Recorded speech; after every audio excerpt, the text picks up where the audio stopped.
Hello and welcome back to our channel Gaming Basics, and in today's video I'm going to teach you guys how you guys can play basketball in your GTA San Andreas game. So to play basketball in your GTA San Andreas game, you have to be in a court or someplace with that looks like a court. So in the map, as you can see, my location right here, it is beside this save button, and it's in the location called the Camel Store.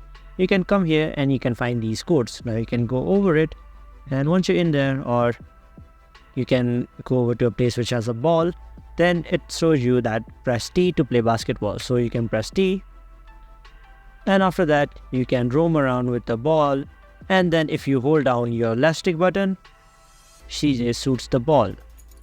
So you can pick up the ball again by going near it. You can go anywhere, and then you can press left mouse button to shoot it, and it goes in. So that's how you guys can play basketball in your GTA San Andreas game. So thank you for watching, guys. Make sure to like, share, comment and subscribe, and don't forget to hit the bell icon so you don't miss out on our next video.